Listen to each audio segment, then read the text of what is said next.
Whenever I come to Medgar Evers College, she said, I always feel a thrill of anticipation and delight because it feels like coming home, like talking to family, having a chance to speak about things that are very important to me with people who matter the most.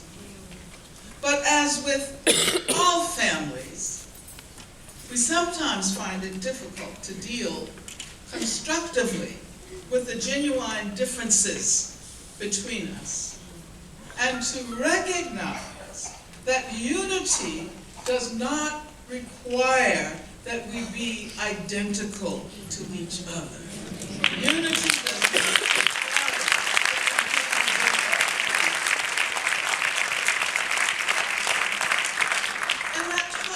specifically speaking about the influence of homophobia on black women, on otherwise progressive black women.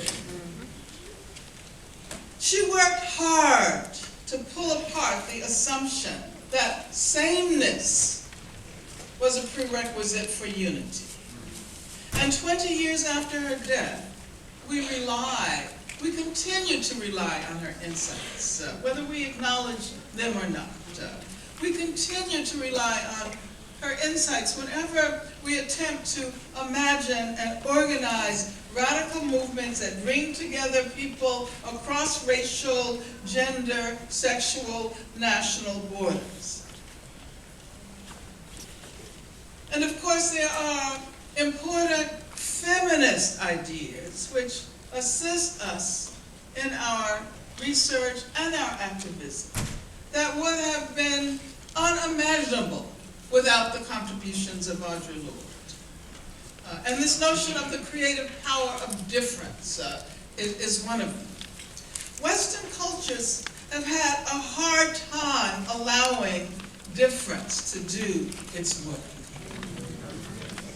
In order to be acceptable, it has to be capable of integration, incorporation, homogenization. This logic has helped to bolster not only homophobia, but racisms of many sorts. Anti-indigenous racism, anti-black, anti-Latino, anti-Asian, anti-Muslim. In another essay which is included in the collection Sister Outsider, that is called Age, Race, Class, and Sex. You know, it's interesting that age has kind of fallen away. I remember we used to talk about ageism, right?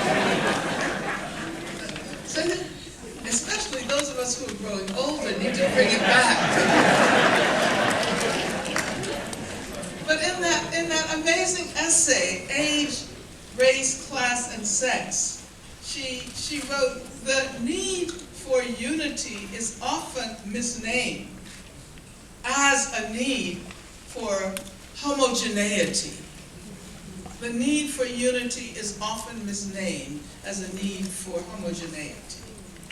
It is often assumed that diversity is equivalent to the end of racism.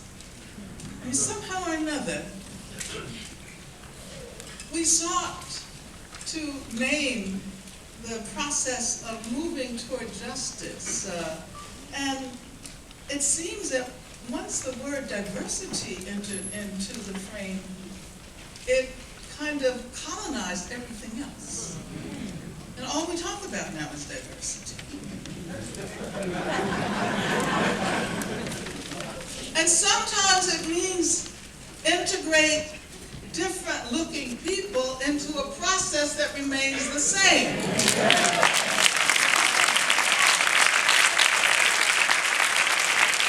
Sometimes it means difference that is not allowed to do its work, difference that does not make a difference. This is why diversity was so quickly taken up as a corporate strategy. Don't reorganize the exploitative character of capitalist production, just make sure that more black people, more women, more Latinos, etc., can actually profit from that exploitation. Now, I'm not saying that we cannot make diversity do important work, but we have to recognize that it's not just about diversity, it's about justice.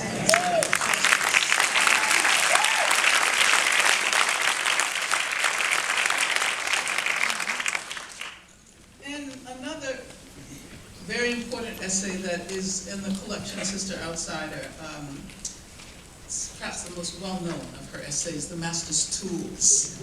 Will never dismantle the Master's house. So, Audre Lorde insists that, quote, difference must be not merely tolerated, but seen as a fund of necessary polarities between which our creativity can spark like a dialectic. Should I repeat that? Yeah. Because that is the key to understanding the importance of Audre Lorde's contributions, I believe. Difference must be not merely tolerated, but seen as a fund of necessary polarities between which our creativity can spark like a dialectic. She goes on to emphasize what she calls an interdependency of different strengths, acknowledged and equal. And this interdependency of different strengths can help generate new ways of being in the world.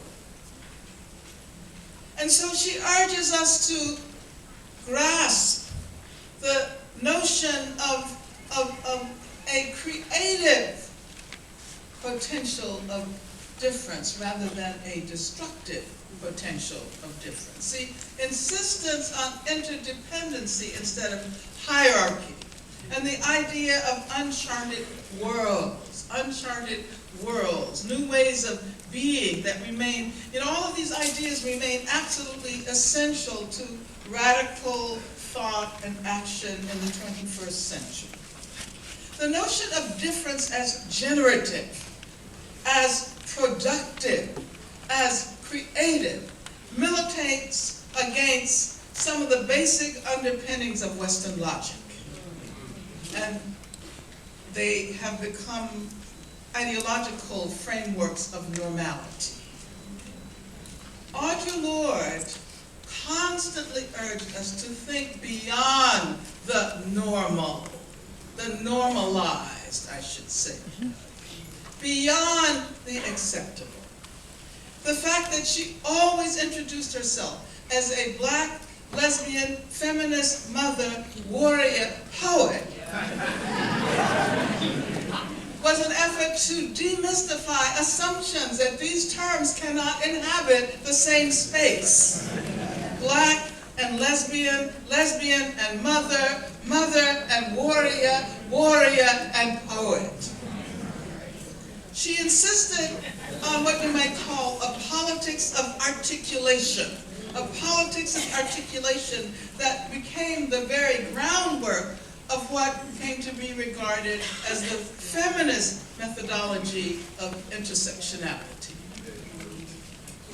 And if I had time, I would talk about the important impact her ideas had on the development of feminist studies within the academy, and not only on feminist studies, but on interdisciplinary studies in general.